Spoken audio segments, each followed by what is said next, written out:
C'est bon, l'enregistrement est lancé. À toi de jouer.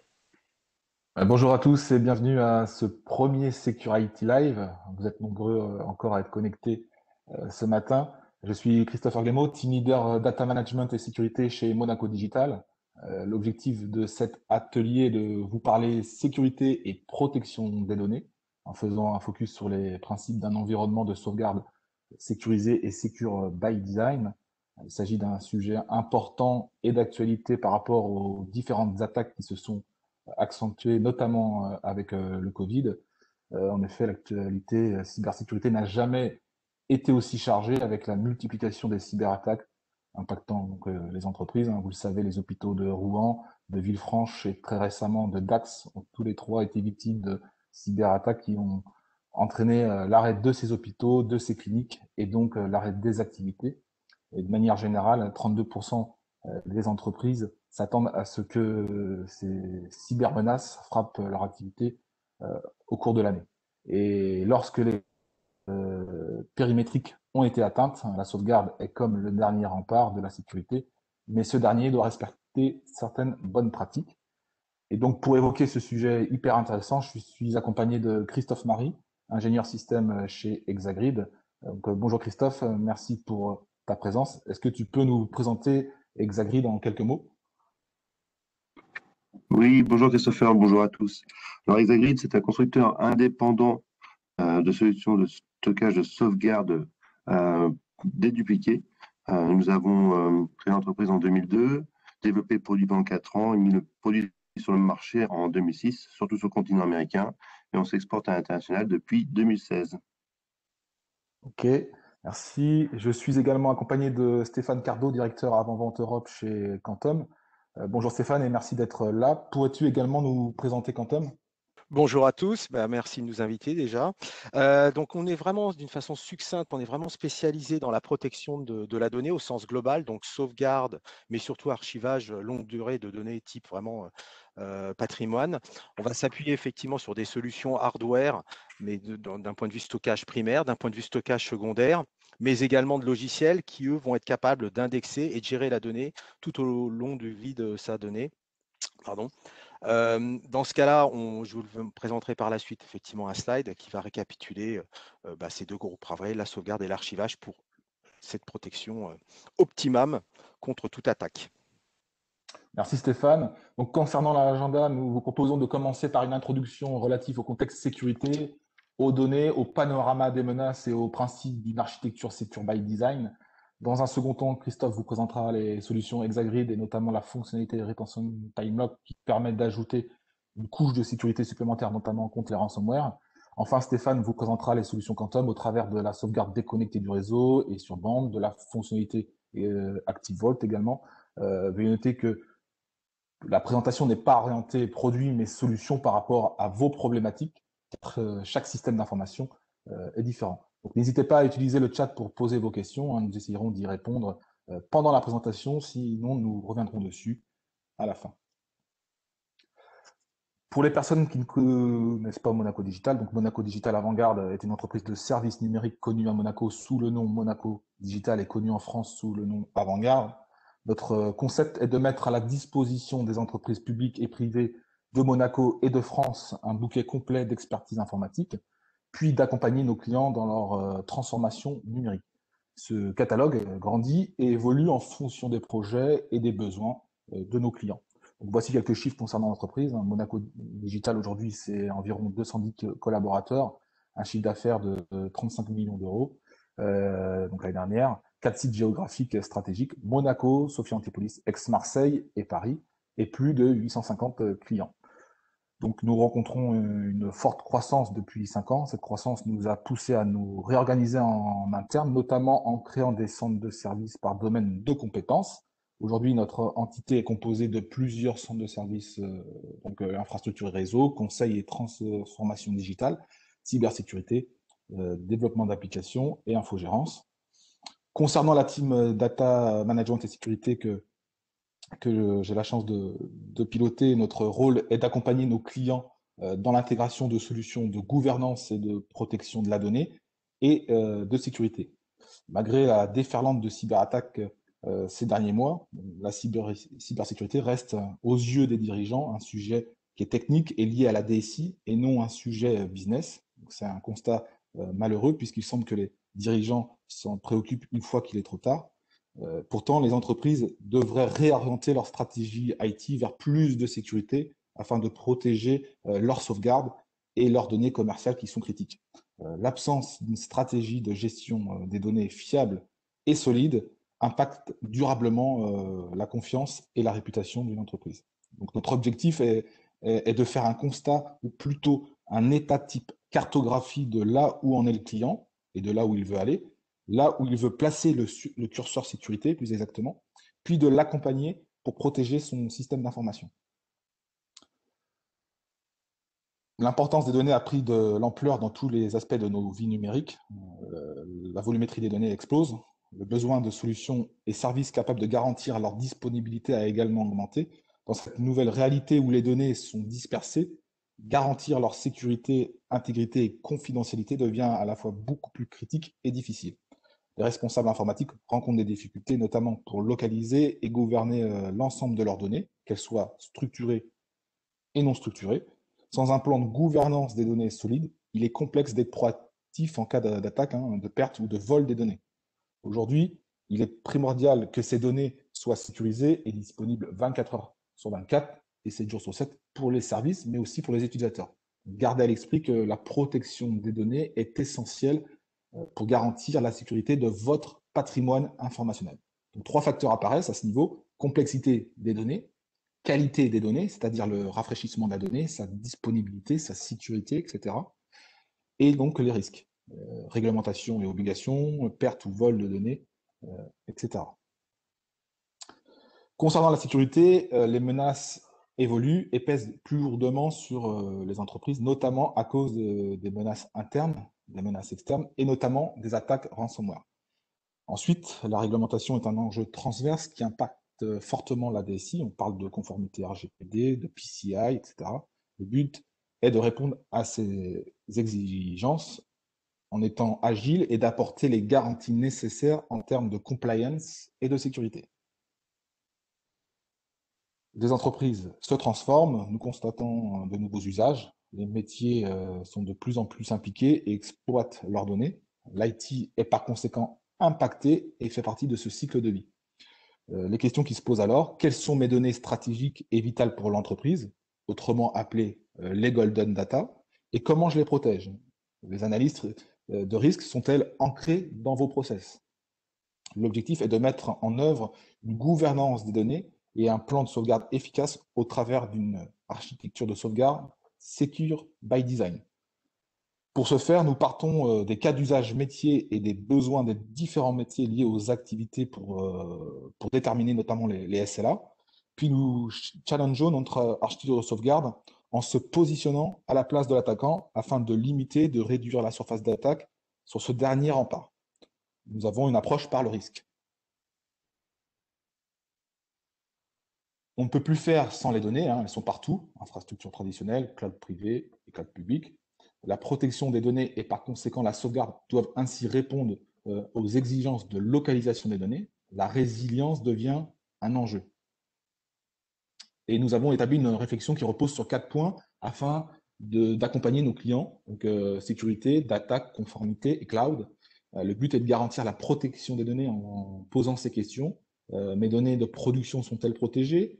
On-premise et cloud. La confidentialité et l'intégrité de mes sauvegardes sont-elles garanties? Les bonnes pratiques de sauvegarde sont-elles respectées?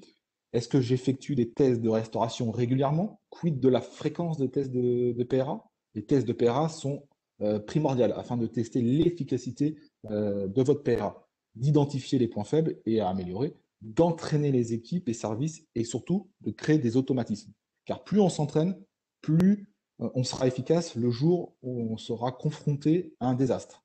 En tant qu'ancien pompier, je fais toujours un parallèle avec les méthodes, car il y a beaucoup de points communs entre ces deux univers. Pour être efficace lors des interventions, les pompiers s'entraînent chaque jour à ce qu'on appelle des manœuvres flash et qui permettent de travailler la réactivité et les automatismes, puis de faire corps avec les ordres d'exécution. C'est un peu ce qu'il faut faire et appliquer et suivre lors d'une gestion de crise et pour une procédure de PRA. Donc, il y a plusieurs profils d'attaquants ayant des objectifs différents. Ce qui est important à retenir, c'est qu'il y a deux types d'attaques. Les attaques dites opportunistes, la plupart des attaques. Donc, l'attaquant écoute les ports sur le web et par opportunité, sans vraiment connaître le client, va essayer de rentrer par une montée de privilèges. C'est ce qu'on a vu un petit peu dans les médias ces derniers temps. Et quand certaines bonnes pratiques de sauvegarde ne sont pas respectées, que le serveur de sauvegarde est dans le domaine, que les repositories sont dans le domaine, qu'il y a une montée de privilèges, parce que l'attaquant, c'est ce qu'il va essayer de faire en premier, de faire un changement de groupe, d'une montée de privilèges, eh bien, il est très facile pour cet attaquant de venir chiffrer toutes les données, dont les fichiers de sauvegarde. Ensuite, il y a les attaques ciblées, donc c'est des attaques plus sophistiquées, où le groupe d'attaquants va rentrer en phase d'apprentissage, d'observation, et l'attaque est beaucoup plus complexe et fait beaucoup plus de dégâts, puisque l'attaquant a connaissance de l'environnement et aussi méthodique.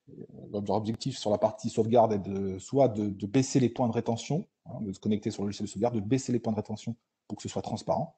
Lorsque le logiciel de sauvegarde passe le soir, s'exécute, le logiciel purge tous les points, et ensuite le groupe d'attaquants peut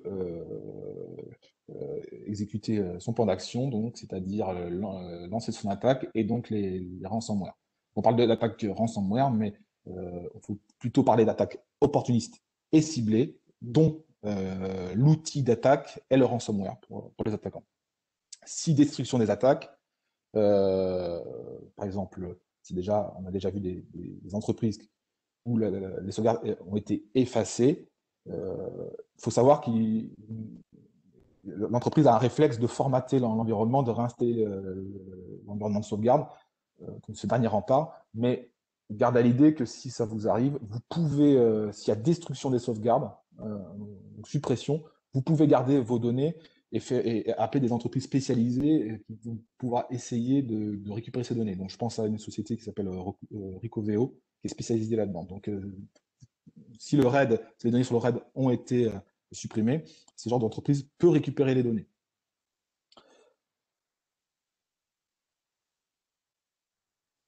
Un bon plan de sauvegarde fait prendre conscience des risques ainsi que des responsabilités tout en respectant les bonnes pratiques. Une règle spécifique à la gestion et à l'optimisation de conservation des données s'est répandue. Il s'agit de la règle du 3-2-1.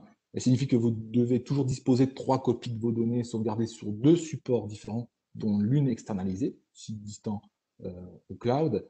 Cette règle est indispensable pour protéger vos données critiques. C'est le seul moyen de pallier à tous les dysfonctionnements. Avec les risques relatifs aux attaques ciblées et donc au ransomware, la notion de sauvegarde offline est apparue, dite complètement déconnectée du réseau, donc sur bande par exemple. L'objectif est de créer un trou d'air, on appelle ça aussi un air gap, entre l'environnement de production et le support de sauvegarde. On parle alors de la règle du 3-2-1-1. La défense en IT utilise la même stratégie que la défense militaire. Plusieurs couches de sécurité sont dressées entre l'attaquant et la position à défendre, et donc le patrimoine informationnel. Comme représenté sur la photo du château, avec la colline, le mur externe, les douves, le mur interne. L'objectif est d'additionner les couches de sécurité. Donc sensibilisation auprès des utilisateurs, sécurité des accès physiques, mise en place de firewall, étanchéité réseau. Aujourd'hui, on parle beaucoup de micro-segmentation, durcissement des serveurs, applications et équipements, donc aussi appelé hardening, donc afin de protéger le bien essentiel, à savoir les données. Il faut voir la sauvegarde comme le dernier rempart. Si l'environnement de production est atteint, la restauration des données est le seul moyen d'assurer la remise en production de l'entreprise. Pour ce faire, j'effectue une sauvegarde de mes données off-site. Dans cet exemple, je creuse un tunnel pour stocker mes sauvegardes, puis je crée un air gap entre mon château et mon coffre-fort qui est sous terre. Cela représente ma sauvegarde offline.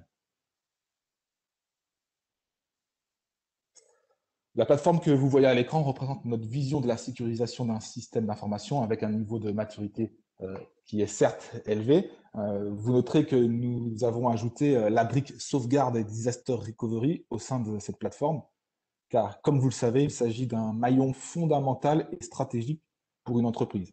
Le sujet qui nous rassemble aujourd'hui, nous et nos partenaires, donc Exagrid, Quantum et Vim, fait partie de la brique verte en bas à gauche de votre écran. Mais vous voyez qu'il y a plein d'autres briques importantes et qui servent à la protection de votre système d'information, à l'analyse des vulnérabilités, à la remédiation associée, au forensic, etc. Par exemple, le SOC pour Security Operations Center est, comme son nom l'indique, le centre des opérations de sécurité. Plus précisément, un SOC se concentre sur la surveillance des menaces et la qualification des incidents. Pour y parvenir, les analystes utilisent un outil, un SIEM, donc le SIEM pour Security Information Management System. Le SIEM intègre des logiciels utilisés pour surveiller les infrastructures des entreprises. Concrètement, les analystes ils configurent un ensemble de règles de corrélation selon la politique de sécurité préconisée afin de détecter d'éventuelles menaces. Autre élément important, comme je le citais précédemment, l'Active Directory représente en rouge à gauche. Il s'agit du centre névralgique du système d'information et cible privilégiée des attaquants, notamment pour les montées de privilèges. C'est pour cela que nous recommandons fortement de ne pas intégrer le serveur de sauvegarde et les repositories dans le domaine. Ainsi, en cas d'attaque opportuniste, les sauvegardes qui sont votre dernier rempart ne seront pas atteintes au travers d'un compte Active Directory. En cas d'attaque ciblée sur le serveur de sauvegarde, nous recommandons d'appliquer un durcissement en suivant les référentiels et de créer des VLAN dédiés à l'environnement de sauvegarde. L'objectif est de créer une étanchéité avec l'environnement de production.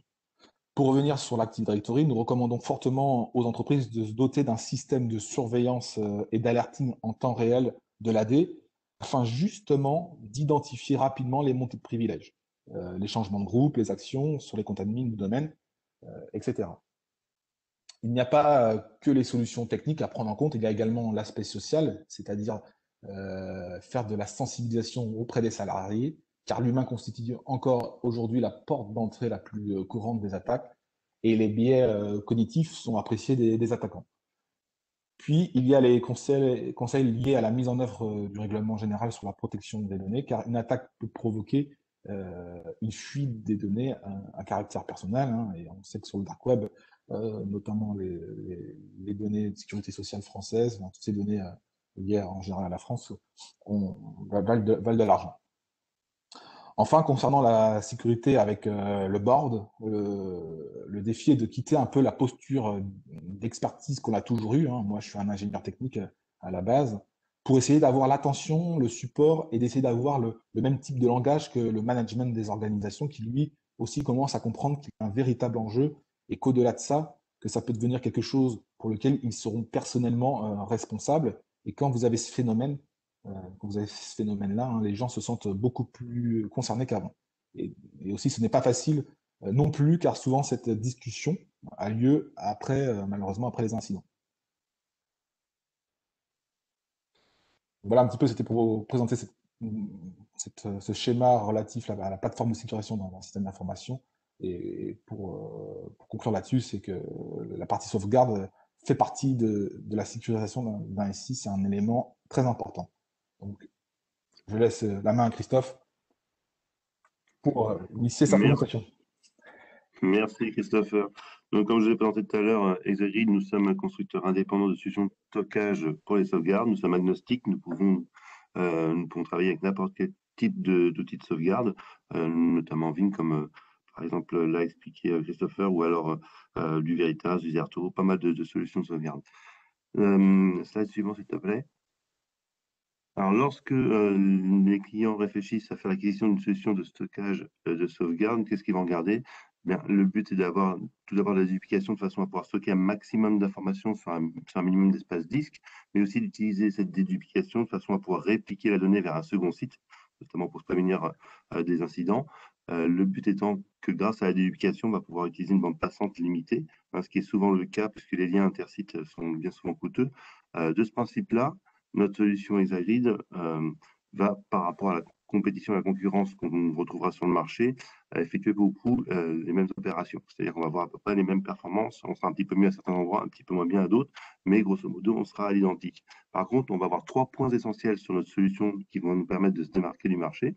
La première sera la vitesse à laquelle on sera capable d'ingérer les données depuis l'outil de sauvegarde.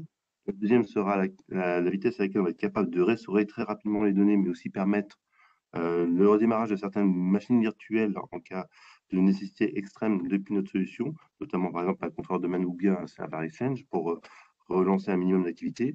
Et le troisième point essentiel sera que nous serons capables d'accompagner nos clients dans l'évolution de leur volumétrie, tout en conservant une fenêtre de sauvegarde constante. Très bien, merci. Slide suivant, je vais vous expliquer le pourquoi du comment notre architecture permet d'effectuer ces 3 points essentiels. Comparativement aux autres solutions de stockage, de sauvegarde dédupliquée qu'on trouve sur le marché, tous effectuent ce qu'on appelle de la déduplication en ligne. Autrement dit, avant d'écrire la donnée sur le média, ils vont effectuer des opérations de fin de découper la donnée pour pouvoir la réduire, la dédupliquer, l'indexer. Ces opérations-là vont prendre du temps et comme voyons, cela va ralentir la vitesse à laquelle on va écrire, mais aussi la vitesse à laquelle on va pouvoir lire. Notre architecture est différente puisque notre machine est composée de 2 zones.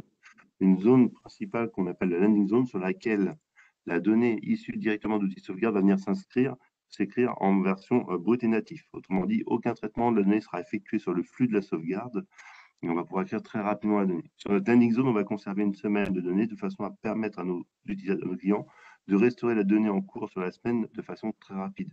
On sait que 80 à 85% des demandes de restauration effectuées par les utilisateurs, demandées par les utilisateurs, concernent la donnée en cours de la semaine, puisque l'utilisateur travaille sur un fichier qu'il a malencontreusement effacé et va demander à son IT de restaurer le fichier. Pour cela, la landing zone a ce but de pouvoir permettre une sauvegarde rapide, une restauration rapide. Lorsque la donnée est tirée sur la landing zone, elle va être aussi dédupliquée et écrite dans une deuxième zone qu'on va appeler la zone de rétention. La particularité de la zone de rétention, c'est de stocker cette donnée en format dédupliqué de façon à pouvoir permettre la conservation de sauvegardes hebdomadaires, mensuelles et annuelles, à un format réduit. Mais le deuxième point essentiel de notre zone de rétention, c'est qu'elle est isolée du réseau. Autrement dit, la landing zone fait face au réseau pour pouvoir récupérer la donnée issue des outils de sauvegarde. A contrario, la zone de rétention, elle, est une zone interne et isolée du réseau. Et on va voir par rapport au sujet du webinaire aujourd'hui concernant la sécurité que c'est essentiel pour pouvoir protéger les données de nos clients. L'architecture propre à Exagrid, qui va nous permettre de conserver une fenêtre de sauvegarde constante dans le temps, peu importe l'évolution de ce client, vient du fait que nous avons une architecture de type scale-out, comparativement à la concurrence qui utilise une architecture de scale-up. On va avoir un ou deux contrôleurs actifs-actifs ou actifs-passifs avec un chaînage de tiroirs de disques derrière de façon à faire évoluer la volumétrie. Dans le temps, l'inconvénient de ce type d'architecture, c'est que les contrôleurs, leur puissance est limitée et déterminée au départ. Et en effectuant une augmentation de volumétrie, qu'on le veuille ou non, on ne pourra pas gagner en temps de sauvegarde puisque forcément le contrôleur a une vitesse de traitement qui va petit à petit avouer ses limites puisqu'on va étendre la fenêtre de sauvegarde. Comparativement sur Exagrid, on a une architecture type scale-out. Nous n'avons qu'un seul produit dans notre catalogue, donc nous avons 7 produits dans la gamme avec différentes volumétries. Et on va pouvoir ajouter, en fonction du besoin, une machine avec une volumétrie déterminée, en sachant que chaque machine a été conçue pour pouvoir faire une sauvegarde complète. Autrement dit, c'est ce qu'on appelle la taille de la landing zone chez nous, puisqu'on va acquérir dans la landing zone une sauvegarde complète de l'environnement de production en maximum 6 heures. Donc, si je prends une machine qui fait 10 Tera, je vais faire ma sauvegarde en 6 heures de 10 Tera, j'en rajoute une deuxième, je ferai 20 Tera toujours en 6 heures et ainsi de suite. On pourra enchaîner jusqu'à 32 appliances dans notre architecture, ce qui nous permet de monter jusqu'à 2 PTA69 en landing zone, mais aussi 2 PTA69 en zone de rétention, puisque notre zone de rétention a une taille identique de la landing zone. Donc, le sujet essentiel aujourd'hui du webinaire, c'est la sécurité. Nous avons pu constater en effet énormément d'attaques durant notamment le confinement. On a vraiment eu l'impression que les pirates ont eu du temps pour poursuivre leurs attaques. On a vu exploser un peu partout les attaques. Chez Exagrid, on s'est dit que c'est essentiel d'apporter vraiment des briques de sécurité à notre solution, et notamment cette fonctionnalité qu'on appelle Retention Time Lock, qui va permettre de répondre notamment aux attaques ciblées. Christopher en a parlé un petit peu en introduction. L'attaque ciblée, c'est lorsque le pirate parvient à prendre la main sur l'outil de sauvegarde, va pouvoir lister dans repository les différentes sauvegardes présentes et se permettre d'effacer les sauvegardes de façon à pouvoir ensuite attaquer le stockage primaire. Notre fonctionnalité Retention Time Lock est très simple puisqu'elle est intégrée à la machine. Elle est sortie avec la version 6 de notre code qui est sortie au mois de septembre. Cette fonctionnalité est très simple. On va mettre un verrou sur la zone de rétention. Donc déjà, la zone de rétention, c'est la zone qui n'est pas accessible depuis le réseau, tout simplement. On va pouvoir mettre un verrou de 1 à 30 jours de façon à faire en sorte que chaque demande volontaire d'effacement de sauvegarde soit retardée de 1 à 30 jours. C'est très simple. Ça va prendre un petit peu d'espace supplémentaire, forcément, puisqu'on ne va pas effacer la donnée. Au niveau de l'interface de l'outil de sauvegarde, si le pirate ordonne l'effacement de la donnée, sur sa console, il verra en effet que les données auront été effacées. Cependant, l'Exagrid va retarder l'effacement en interne de façon à conserver cette donnée et permettre en cas d'attaque, avec l'aide du support, de passer la machine en mode recovery, de relister les sauvegardes toujours présentes dans la machine et de pouvoir restaurer à ce moment-là, jusque 30 jours en arrière, les données présentes dans la machine. Hop. Alors, pour faire simple, un petit schéma permettant de voir un petit peu le principe. On peut voir sur le schéma le poste de stockage primaire tout au-dessus, la solution de sauvegarde en dessous, qui va donc envoyer les données vers Exagrid. Le performance tier, c'est chez nous ce qu'on appelle la landing zone, là où la donnée va arriver en format brut et natif. On peut voir deux sauvegardes déjà présentes dans la landing zone, B1 et B2. Imaginons que le ransomware arrive à se connecter à la landing zone. Comme je vous l'ai dit, la landing zone est une zone accessible depuis le réseau. Après, en fonction de l'outil de sauvegarde qu'on va utiliser au-dessus, on pourra protéger l'accès à cette landing zone, notamment si j'utilise Vim ou des outils de chez Veritas comme NetBackup ou Backup Exec. Ces deux constructeurs proposent des protocoles propriétaires qui permettent d'établir des connexions point à point sécurisées entre l'outil de sauvegarde et la landing zone, de façon à éviter notamment qu'un ransomware puisse se connecter au partage. Maintenant, imaginons que j'ai créé un partage de type classique CIFS et que un ransomware fasse du spoofing d'adresse IP, par exemple, et arrive à se connecter sur le partage, il liste le contenu du partage et se permet d'effacer le partage. Ce qui peut arriver. Pour faire simple, étant donné que mes sauvegardes B1 et B2 ont été réécrites en format dédupliqué dans ma zone de rétention, je les ai donc toujours présents de façon immuable dans ma zone de rétention et j'aurai toujours la possibilité de restaurer depuis ma zone de rétention la donnée sur mon système d'information. Autre type d'attaque possible, tout simplement, pareil, un partage assez simpliste type CIFS, où à ce moment-là, je vais avoir mon CryptoLocker qui attaque ma dernière sauvegarde et va se permettre d'encrypter la sauvegarde. Donc, je vais avoir deux solutions de scénario possibles. Le premier, c'est, imaginons que ma sauvegarde B2 ait été entièrement dédupliquée et sa forme dédupliquée est présente dans ma zone de rétention en format immuable. À ce moment-là, je pourrais restaurer depuis ma zone de rétention. Si malheureusement ma sauvegarde B2 a été encryptée pendant le processus de déduplication, je reviendrai à la version N-1 de ma sauvegarde, c'est-à-dire T1, et je pourrai toujours restaurer depuis ma zone de rétention la donnée vers mon système d'information. L'interface Exagrid, on peut voir assez simplement le retention time lock qui est présent par défaut sur 10 jours. On a mis au point pas mal aussi de mécanismes de sécurisation de notre interface, puisque c'était bien de sécuriser la donnée dans la machine, mais on se devait aussi de sécuriser l'accès à notre interface, puisque les pirates sont quand même très intelligents, et à un moment donné, ils vont commencer à s'attaquer à la machine.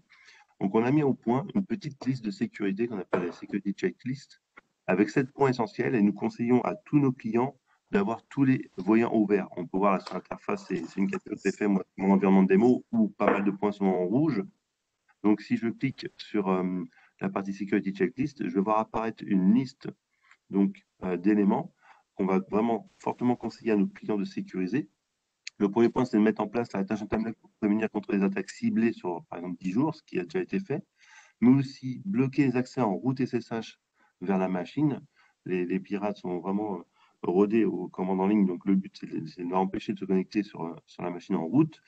Créer un utilisateur qu'on appelle un opérateur qui va être utilisé au quotidien pour effectuer les tâches habituelles sur la machine, notamment créer des partages, par exemple. L'opérateur ne peut pas en supprimer, il peut juste en créer. Et lorsque on va regarder de plus près la fonctionnalité Retention Time Lock, il faut comprendre que sur l'interface, je peux m'amuser à modifier, faire une demande de modification de période de rétention, modifier de 1 à 30 jours ou désactiver. Seulement, lorsque je vais effectuer cette demande, ce sera une requête qui sera envoyée vers un autre utilisateur qu'on appelle le Security Officer. Autrement dit, il faut avoir 2 comptes pour pouvoir se loguer sur 2 comptes différents de façon à pouvoir valider une modification ou une annulation de la période de rétention. Ça, c'est essentiel. On conseille vraiment aux clients de mettre en place ces 2 comptes-là, forcément, mais aussi de mettre en place l'authentification à 2 facteurs de façon à sécuriser l'accès à la console pour tous les admins, mais aussi pour le Security Officer. Autrement dit, on va utiliser un PSoft token, origine Microsoft ou Google, de façon à, en plus d'avoir le couple habituel login mot de passe, utiliser aussi un code à 6 chiffres aléatoire qui sera généré par le soft token de façon à durcir encore l'accès à la console. On va aussi permettre l'utilisation de certificats HTTPS et aussi désactiver l'accès en HTTP, puisqu'on sait que le HTTP n'est pas un protocole sécurisé et qu'il suffit de sniffer le réseau pour pouvoir récupérer notamment pas mal de traces et pouvoir remonter des informations comme le login et mot de passe vers la console. Voilà. Donc, c'était l'ensemble des points de sécurité essentiels que nous avons mis en place sur notre solution de façon à pouvoir garantir l'intégrité de la donnée et permettre notamment en fonction de tout type d'attaque de pouvoir retomber sur ses pieds et de pouvoir restaurer la donnée. Donc à l'écran, vous trouverez une architecture, un schéma d'une architecture qu'on a réalisée, produite Monaco Digital, Vim et Exagrid. Donc ce qu'il faut savoir sur le contexte client, c'est que il s'agit d'un client, d'un environnement distribué avec énormément de sites en France. Et donc, une des problématiques qu'on avait, c'est qu'on ne pouvait pas faire de sauvegarde offline sur bande. Pourquoi? Parce que comme il y avait énormément de sites en France, impossible d'aller chercher, récupérer les bandes de manière efficace sur tous les sites, etc. Donc, on a réfléchi à une architecture qui est Secure by Design pour justement pallier à l'intégration d'une robotique, tout en gardant un niveau de sécurité très élevé afin d'assurer la confidentialité des données de garde. Et donc, vous voyez en haut du schéma l'environnement de production avec 2 salles, un cluster VMware de production, en mode actif-actif. Et vous voyez notre première appliance Exagrid. Donc, premier point, c'est qu'il y a une étanchéité réseau qui a été faite avec la création de VLAN dédiés afin d'éviter notamment les rebonds. Hein. Souvent, l'attaquant arrive sur l'environnement, sur des VLAN de production, il arrive sur un serveur type TSE par exemple, et va essayer, quand il est en attaque ciblée, d'aller sur le logiciel de sauvegarde pour, bien sûr, supprimer, baisser les points de rétention, enfin, détruire la partie sauvegarde. Donc, pour ce faire, il fait une montée de privilèges sur l'Active Directory. C'est son premier objectif. Montée de privilèges, ensuite clear des logs, et ensuite il peut rentrer en phase d'apprentissage et d'observation. Lorsqu'il est prêt, il va essayer d'aller sur le serveur de sauvegarde. Donc, nous, en haut à droite, vous voyez, c'est une VM, une VM Backup Replication. Et nous, c'est pour ça qu'on met ce serveur, on le met hors domaine et on le durcit fortement. Et en plus, souvent, c'est accessible que depuis un poste admin ou un bastion. Pourquoi? Parce que ça évite de tentatives de connexion en RDP sur le serveur directement. Donc l'objectif, c'est d'éviter à l'attaquant d'arriver sur la console de sauvegarde. Donc on apporte aussi toute notre expertise, nos conseils sur la partie sécurité, sur l'hygiène, les bonnes pratiques. Notamment, on travaille avec le RSSI en général pour faire prendre les bonnes décisions adaptées au contexte client. Donc l'objectif, c'est d'éviter ces attaques ciblées sur le serveur. Dans le cas où il arriverait sur le serveur de sauvegarde, la console Vim, vous voyez qu'il y a le plugin Exagrid qu'on appelle un SPOC qui est sur le site de production. Et à l'intérieur, on a symbolisé les 2 zones, la landing zone que vous a présenté Christophe et la rétention zone. Donc tous les fichiers, on suit la flèche rouge, toutes les données sauvegardées arrivent dans la landing zone qui est visible. Il n'y a que la landing zone qui est visible par Vim Backup. Quand on a activé la fonctionnalité rétention time lock, toutes les données sauvegardées sont ventilées au travers de la rétention zone et deviennent immuables.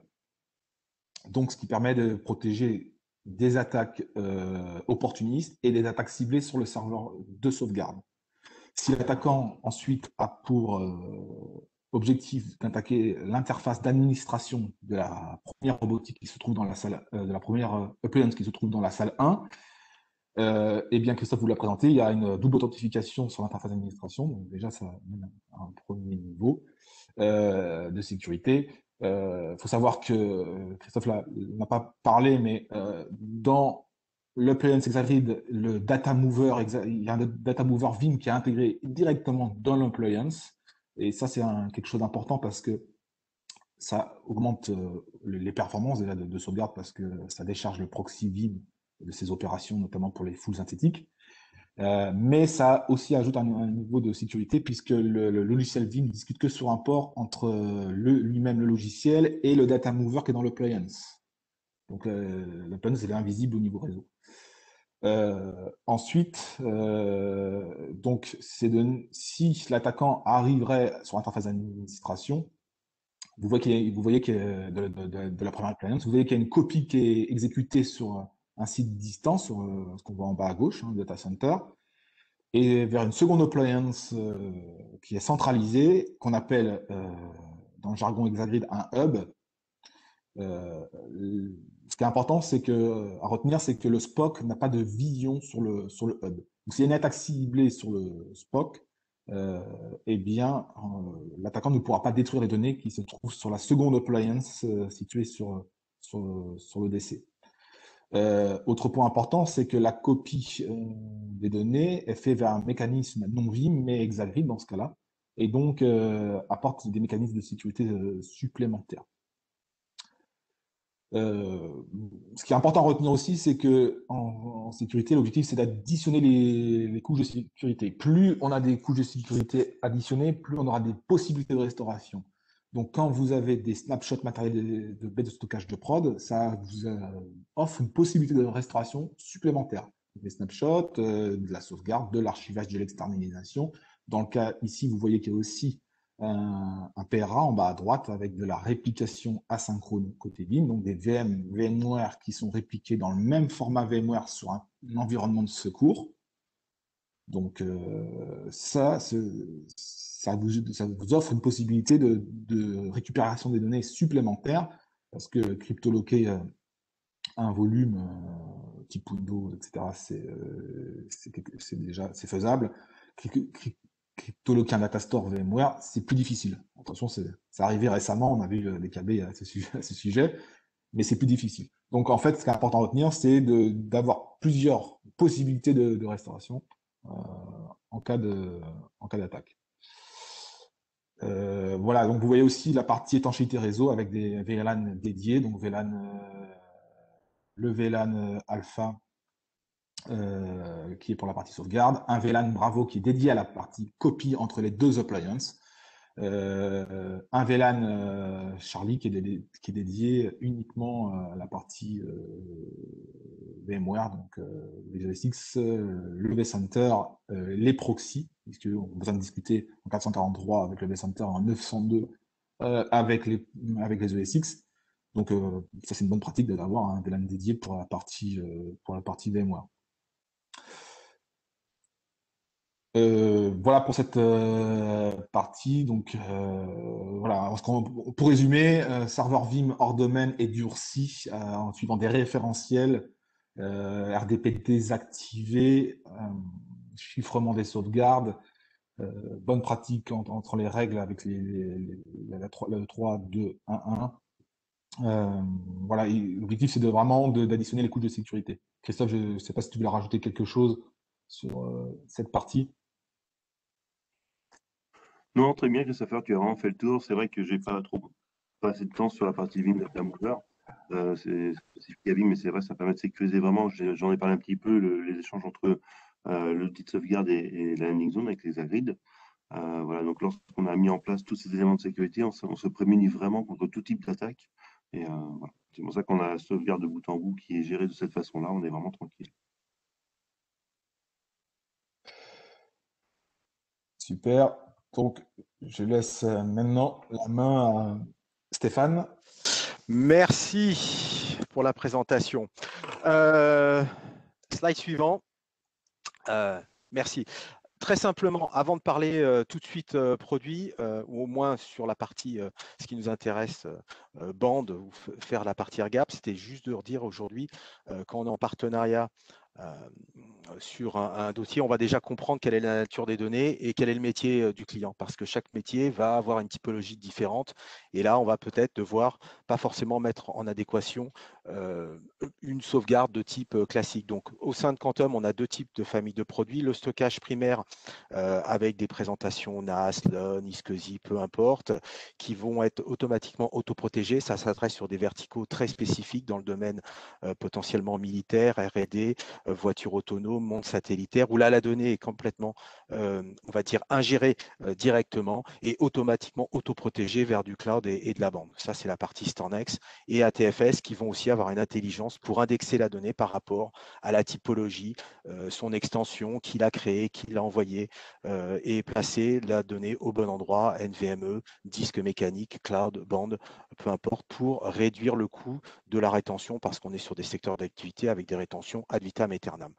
La partie aujourd'hui secondaire qui nous intéresse, et on a commencé à évoquer le sujet, on va avoir une offre de produits relativement vaste et je veux vraiment m'épancher un peu plus sur le stockage aujourd'hui sur bande qui est toujours vraiment d'actualité, de plus en plus d'actualité, et la partie stockage objet qui peut être aussi une offre complémentaire à la bande ou un substitut à une solution cloud publique. Je ferai l'impasse sur les solutions déduplicantes.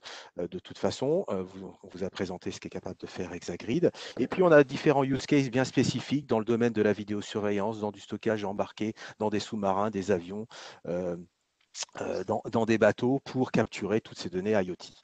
Donc, on a vraiment un spectre portfolio très vaste pour adresser toute typologie de marché. Slide suivant. Alors là, je vais gagner du temps, je vais faire une présentation en mode déduplication parce que là, on va dire, ça a déjà été globalement évoqué par Christophe et j'ai bien aimé soit son approche château fort ou soit son savoir-faire en tant que pompier. Il faut de toute façon sécuriser et s'exercer le plus souvent possible pour atteindre ce niveau de réactivité et de confort lorsqu'on est soumis à une attaque. Donc, je ne vais pas redire la même chose qui est évoquée sur ce slide, mais vraiment respecter ces meilleures pratiques et prendre en compte cette règle de 3-2-1, quel que soit le logiciel de sauvegarde que vous avez mis en place. Slide suivant. Voilà, donc la sauvegarde, historiquement, moi, ça fait plus de 30 ans que je connais la technologie bande. C'est vrai qu'auparavant, on sauvegardait sur la bande. Dans les années 90, dans les années 2000, on sauvegardait sur du disque avec un peu de compression, après de la déduplication, après c'est des softs de backup. Donc, on faisait un premier niveau de backup sur du disque, on faisait tout de suite de la bande pour de l'externalisation, mais d'un autre côté, ça porter un peu de complexité, la manipulation et des fois des temps de restauration ou de rapatriement. Ce qui va s'effectuer sur le slide suivant, Christophe, c'est ce qu'on voit d'une façon traditionnelle. La sauvegarde, quel que soit le logiciel de sauvegarde, va envoyer vers du disque à 99%. On va trouver dedans soit du disque plat ou soit des appliances de déduplication.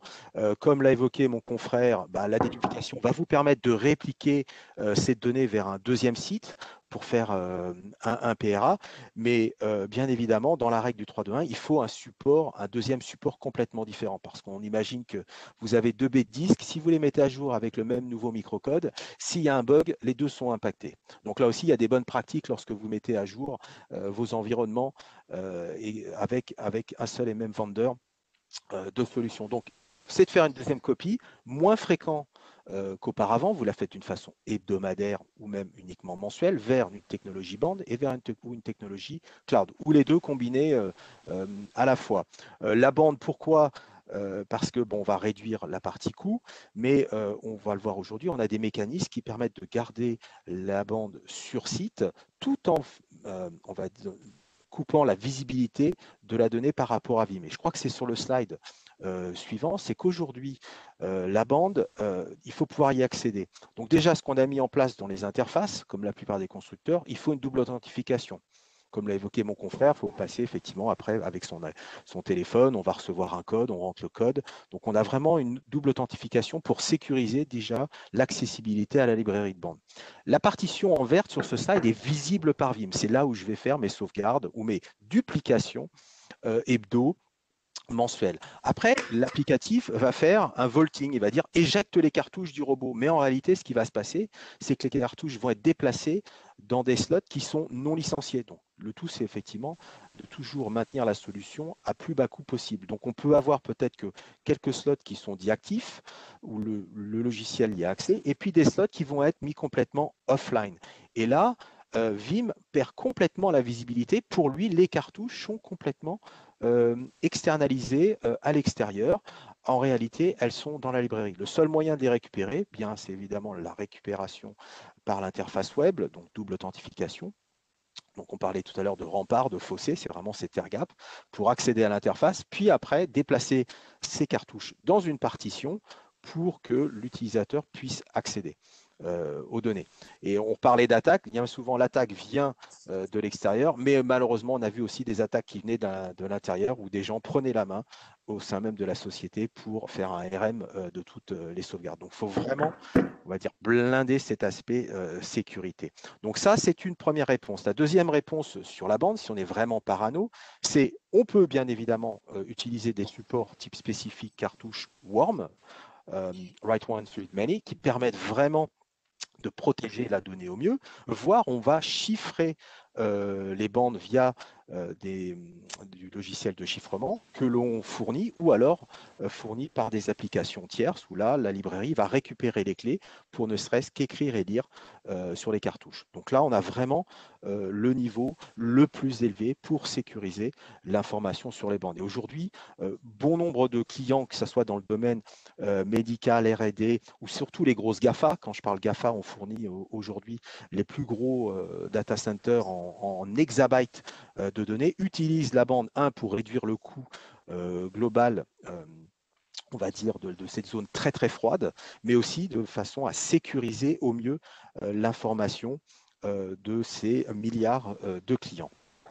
Deuxième solution aussi, on parlait de cloud, c'est sur les slides suivants. Merci Christophe. Alors oui, je ne vais pas parler, vous avez les spécifications, vous aurez les slides, petite, moyenne, très grosse librairie. Minimum, c'est 300 Tera. Et on va aujourd'hui, avec le LTO9 qui va arriver, on va doubler, voire tripler. On sera à 540 pétabytes sur les plus grosses librairies. Donc, on peut parfaitement répondre à tout type de problématiques. Après, si on ne souhaite pas utiliser de la bande, mais on veut aller vers du stockage objet au sens large, public, privé, donc il y a les grands clouds, mais on va avoir aussi une offre de stockage objet qui sont, eux, élastique d'un point de vue volumétrie. On va commencer à peu près à une centaine de Tera et évoluer à des centaines de pétas. Et on a des clients qui les utilisent, soit pour la notion de backup avec du Vim, et on est bien évidemment Vim Ready d'un point de vue objet intégration, mais aussi immutable. Donc on est aussi capable de file locker cette donnée. Donc un stockage objet, c'est quoi? C'est présenter un bucket ou des buckets S3, c'est présenter aussi des partages NFS dans certains cas, c'est de pouvoir fournir cette zone élastique d'un point de vue capacité. On parle de géospreading, là on va être capable d'avoir d'éclater la donnée sur 3 sites. Si l'un des sites vient tomber, je peux récupérer la donnée à partir des 2 autres sites, parce que contrario à de la déduplication, là l'algorithme mathématique va multiplier l'information sur plusieurs disques, plusieurs contrôleurs ou plusieurs sites d'un point de vue géospreading pour accroître la disponibilité du système. Et on parle de 19.9 de disponibilité, donc on est au-delà de ce qu'est capable de fournir aujourd'hui un cloud comme Amazon, Google, où on est uniquement à 14.9 de disponibilité. Donc voilà, ça c'est une solution. Beaucoup de cas d'usage, il n'y a pas que le backup, c'est l'archivage long terme, c'est le big data, c'est la donnée non structurée, génomique, recherche, R&D, qui peuvent être partagées sur ce type de stockage. Le slide d'après, c'est juste pour rappeler effectivement qu'aujourd'hui, on va, comme l'a présenté un Exagrid, on va être capable de mettre un object lock donc sur le bucket, de dire tout objet entrant va être verrouillé 5 ans, 10 ans, peu importe, et il est impossible de déverrouiller. On peut uniquement agrandir la période du file locking, mais on ne pourra jamais la finir. Après, si on est Vim intégré, c'est-à-dire que Vim par API va pouvoir discuter avec l'objet et dire tiens, par contre, cette sauvegarde, même si le bucket est verrouillé à 4 ans, cette sauvegarde-là n'a qu'une rétention de 30 jours. Donc, quand on va faire un put de l'objet, on va y associer une rétention de file locking, peut-être uniquement de 30 jours, pour être sûr qu'elle soit effacée. Donc, d'où cette effectivement symbiose avec Vim. Alors, si c'est un autre logiciel de sauvegarde, à ce moment-là, vous créez ou un logiciel d'archivage, vous mettez une rétention d'object lock sur le ou les buckets naturellement. Et là, les applicatifs envoient leurs données et les données sont verrouillées. Si un hacker prend la main sur le S3, il va dire je chiffre la donnée, la machine va lui répondre acknowledge, elle a été chiffrée. Voilà, super. Néanmoins, derrière, on utilise une sorte de technologie de versionning qui va dire, bien évidemment, au hacker ou à la cyberattaque que tout a été fait. On acknowledge, mais il y a la copie cachée qui est derrière et disponible. Slide suivant. Pour finir, parce que j'essaie de tenir la fenêtre, d'un point de vue politique ou portfolio quantum, pour vraiment se prémunir contre toute attaque externe ou interne, c'est, on va le voir, de mettre différents types de technologies. Vous allez mettre en place des solutions avec des appliances de déduplication qui, elles, vont effectivement permettre déjà de rendre d'un point de vue hermétique la donnée contre toute attaque, de cacher ces données via des mécanismes de copie offline, ce qu'on peut faire. Et puis les copies secondaires vont être envoyées sur la bande. Donc là, on est vraiment air-gappé avec des notions d'ActiveVault, donc de les mettre dans des partitions offline, de rajouter dessus du worm ou du chiffrement si besoin. Et si vous avez le besoin d'avoir une technologie aussi S3 qui est parfaitement maîtrisée par Vim, c'est directement de l'envoyer vers les GAFA ou sur un stockage objet Quantum qui supporte lui aussi le file locking pour rendre la donnée immutable, comme on le dit. Voilà, donc c'était vraiment de résumer simplement que le portfolio Quantum, au niveau de tout type de produits, disques, bandes, stockage objet, peut rendre effectivement cette donnée air gap et d'un point de vue immutable. Merci. Voilà, merci Stéphane. Donc même exercice, hein, on vous a affiché un exemple d'architecture de sauvegarde d'archivage Secure by Design qui a été pensé un peu de la même façon. Donc ici, on est sur un environnement de production actif sur deux salles. Donc, je ne vais pas répéter ce que j'ai dit tout à l'heure sur la partie durcissement serveur hors domaine de l'ensemble de l'environnement de sauvegarde, à savoir les serveurs, les repositories, etc. Ici, ce qui est important, c'est que on vient effectuer notre archivage et notre sauvegarde offline sur nos robotiques. Ici, c'est un modèle Quantum Scalary 3.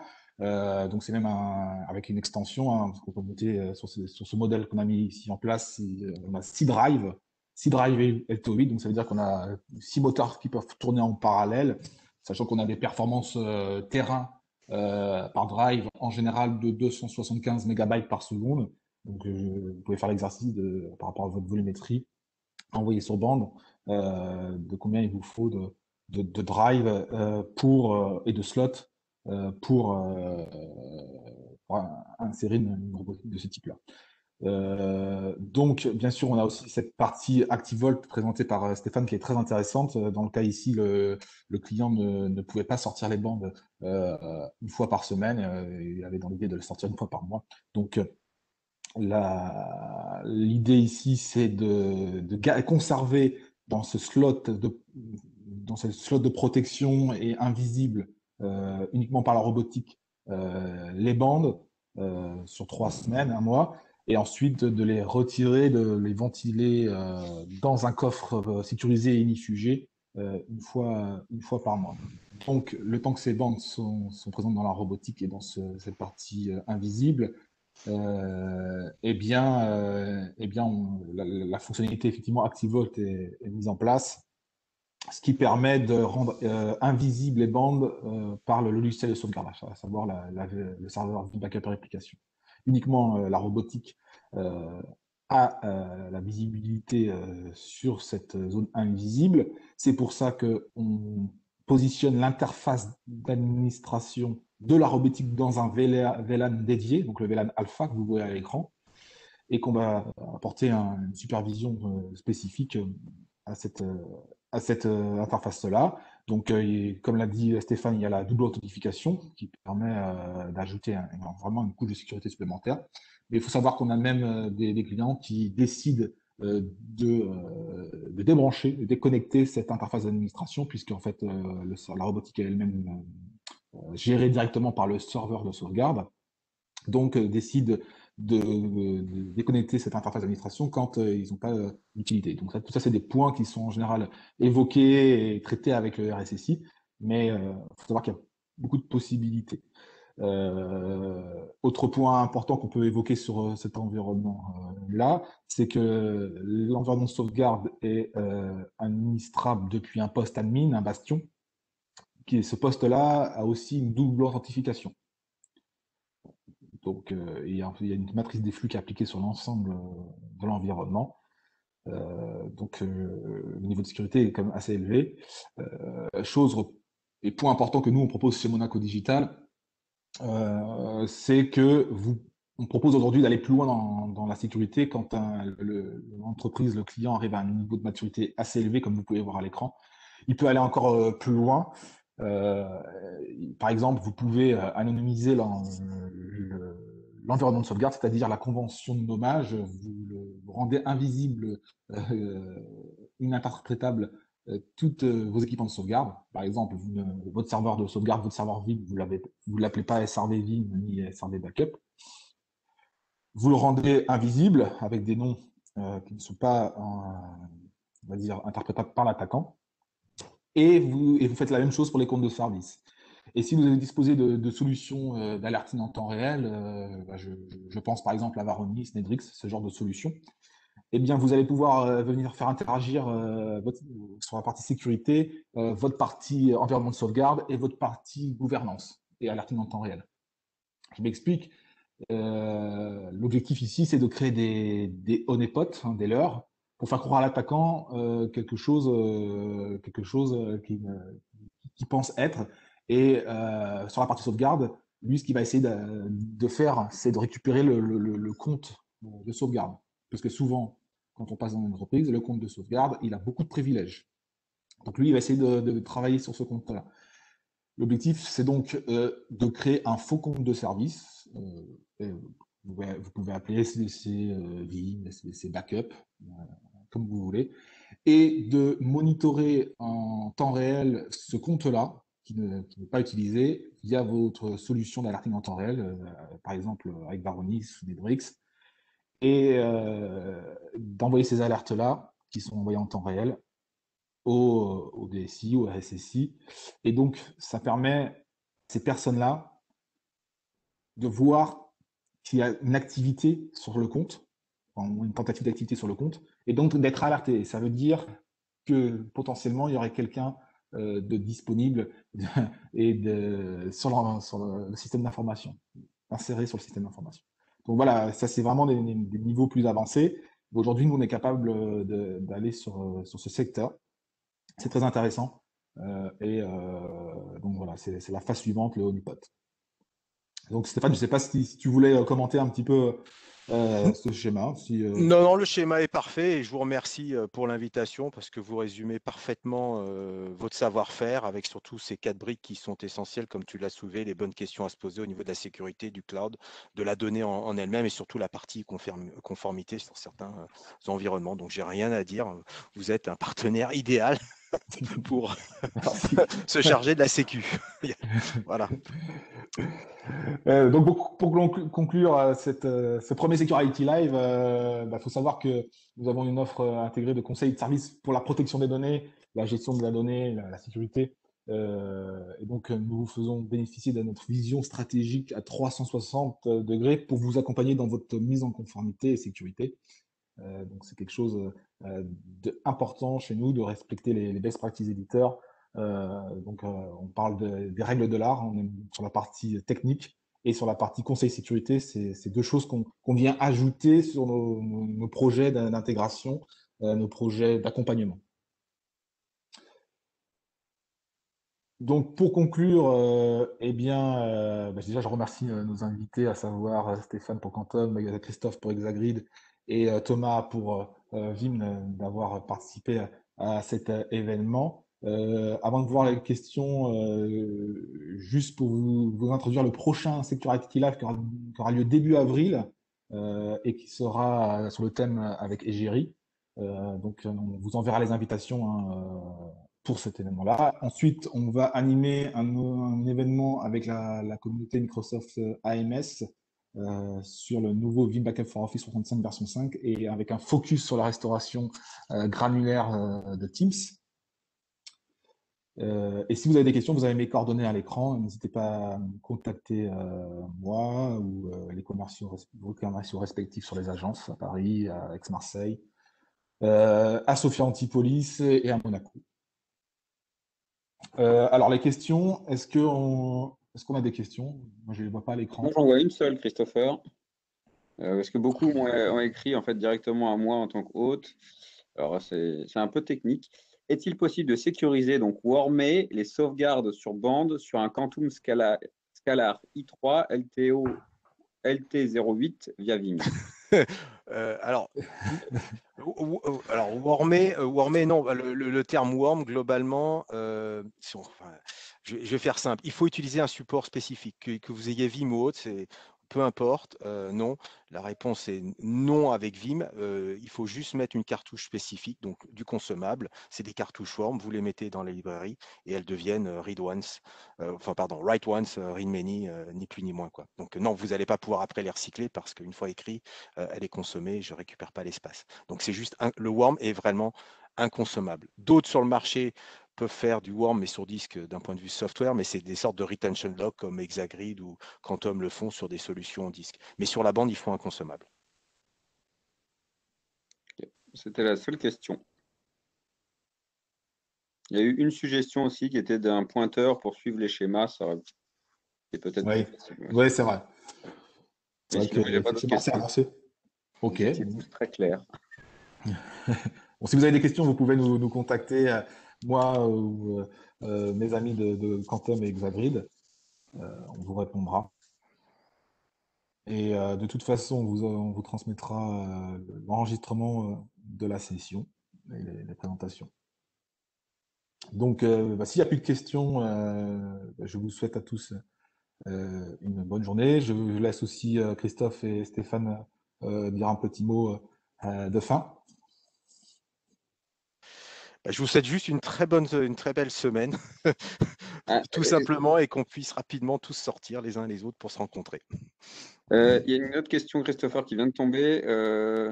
Est-ce que vous avez beaucoup de clients qui reviennent à la bande pour répondre au point 2 et préco du 3.2.1? Oui. On a beaucoup de clients qui reviennent à la bande. Alors, il faut savoir que même en principauté à Monaco, pour les OIV, c'est obligatoire. Donc la bande revient quand même fortement. C'est pour ça que nous, on travaille beaucoup avec Quantum sur ce sujet-là, parce que quand on a décidé de réinjecter les solutions robotiques, on voulait pas que ce soit le même phénomène que dans les années 2010, que ce soit vu comme la bande comme une corvée, etc. Donc on voulait des évolutions, de l'intelligence, et donc c'est vrai que Quantum a beaucoup d'intelligence embarquée. Il y avait même un moment des e-blades qui étaient proposés avec le Proximim intégré directement dans la robotique. Alors aujourd'hui, ils n'ont plus de constructeurs sur cette partie-là, mais c'était très intéressant cette approche. Donc il y a l'ActiveVault, vous voyez, les MFA, les possibilités donc d'automatiser certaines tâches. Donc c'est vraiment très intéressant. Voilà. Et alors, juste pour finir, oui, elle revient, que ce soit chez vous ou malheureusement, dans tous les gros cloud providers utilisent de la bande, et après, derrière, pour garantir, on va dire, ce qui est écrit sur les bandes, vous avez de l'intelligence qui permet de relire la bande en temps masqué et vous donner un audit de qualité de la bande. Voilà. Donc, énormément de technologie. N'hésitez pas à contacter effectivement Monaco Digital pour ça. Pas d'autres questions? J'en vois pas pour l'instant. Christophe, je te laisse aussi dire Ah si, il y en a une. Quantum, bande pour PME avec volumétrie de moins de Tera. Est-ce que vous avez des solutions? Alors, la plus petite volumétrie, c'est 3. Alors, i3, elle est 300 Tera sur mon slide. En dessous, on a vraiment aussi un autoloader de 8 slots. Donc aujourd'hui, 8 cartouches avec du LTO8, donc x 12 Tera natif. On est à une centaine de Tera. Et donc, c'est un 8 ou 16 cartouches. Donc, voilà, on peut vraiment réduire. Mais ça devient consommable. Très très abordable. Donc une Scalar i3, même un lecteur et 25 slots, donc 300 Tera en ligne. C'est des solutions qui sont largement abordables. avec des notions aussi de manage service que Quantum et Monaco Digital peuvent mettre en œuvre pour effectivement limiter des interactions si nécessaire.